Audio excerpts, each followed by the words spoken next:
One of the first new requirements of DWI legislation is that pretty much any offense, any driving and alcohol related offense, whether boating, what have you, is going to have a bond requirement that sets out that whoever the defendant is in one of those types of cases is going to be required to have a deep lung device, also known as an interlock, also known as a breathalyzer, attached to the ignition column of your vehicle. And why that is important is because now it's just an across-the-board bond condition.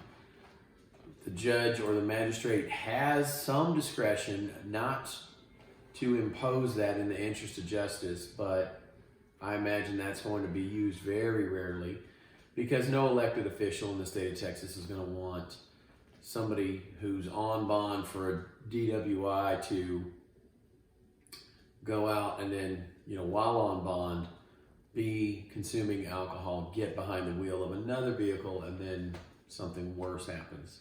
So this bond condition is going to be imposed. It's being imposed as we speak, and it increases the cost of your DWI because it is available for even the lowest blood alcohol test offense. So anything over 0.8 or anything in that zone of question, it's 0.02 in either direction. So anything in that zone of question, so even a 0.6, you might be charged and have a bond condition. And it just depends on how aggressive about DWI that particular county is, and some counties are pretty aggressive, and even when you're in that zone of question, so there's several tests are administered, blood draws, and then the breathalyzer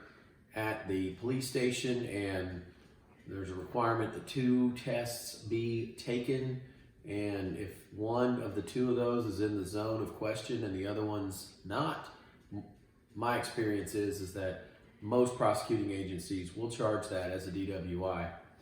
And not to say that's going to have any effect on the case, it just means you're along for the ride. And if you're along for the ride, you're likely going to be facing this bond condition. Now, you can get these deep lung devices at most car radio type facilities. So think like the Radio Shack of automobiles, car toys, a sound radio and sound place for automobiles. They know what to do and know how to install, and certainly at a minimum, bondsmen and community supervision or probation officers know where to have these deep lung devices installed. So anyhow, just be aware that's coming in the future, and that is right here in the present. So that deep lung device will prevent the car from starting, and if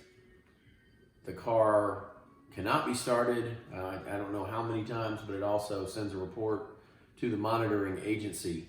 So even if you're a little close, you don't even want to be chancing it with that automobile, because you're given adult probation or pre-trial release supervision information that you're violating your bond condition. So just don't chance it. If you've got a DLD, a deep lung device, interlock device as a condition of being on bond, that means no drinking, and you're not free to do what you want. You're not free to move about the cabin or the country.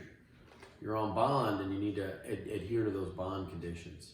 So anyway, those things cost several $100s to install. There's a monitoring fee of, depending on where you're being monitored at, but that can be $50 to $100 a month, depending on the county. So just be prepared for the cost of freedom. It's not cheap, and liberty is not inexpensive.